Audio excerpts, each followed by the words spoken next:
सूर्यास्त। रामू खेतों में दुखी। रामू के झुर्रियों वाले चेहरे पर आंसू बह रहे हैं। हर बूंद उसकी आजीविका के नुकसान का प्रमाण है। सुनहरी रोशनी लंबी छाया डालती है, लेकिन रामू के लिए अंधेरा छाया हुआ है, जो उसके चकनाचूर सपनों की क्रूर याद दिलाता है। रामू अपने मिट्टी के घर में अकेला बैठा है। भूख उसे काट रही है, निराशा छा रही है। वह ध्यान से सुनता है, उत्सुकता से सुनता है, क्योंकि दरवाजे पर एक अचानक शोर चुप्पी तोड़ता है। रामू दरवाजा खोलता है और एक विशालकाय सफेद बत्तख दिखाई देती है। बत्तख रामू के आकार से 4 गुना बड़ी है। रामू निशब्द है, उसकी आंखें आश्चर्य से चौड़ी हो गई हैं। रामू कोमल हाथों से बत्तख को अपने विनम्र घर में लाता है। बत्तख साधारण आवास में शांति से बस जाती है। रामू दयालुता का भाव दिखाते हुए बत्तख को पोषण प्रदान करता है। बत्तख रामू पर प्यार भरी निगाह डालता है। विशाल किसान का खेत में रामू मेहनत करता है।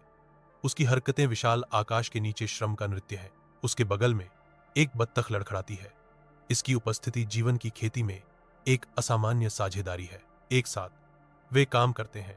एक अनकही समझ उस बंधन को बुनती है, जो उतनी ही अनोखी है जितनी कि वे फसलें जिनका वे पोषण करते हैं। गांव के लोग रामू और बत्तख को देखकर घूरते हैं। उनके चेहरे आश्चर्य और मनोरंजन से भरे हुए हैं। रामू और बत्तख उदासीन बने रहते हैं। ग्रामीणों के उपहास से उनका बंधन अटूट है। रामू अपनी लहलहाती फसलों का सर्वेक्षण करता है।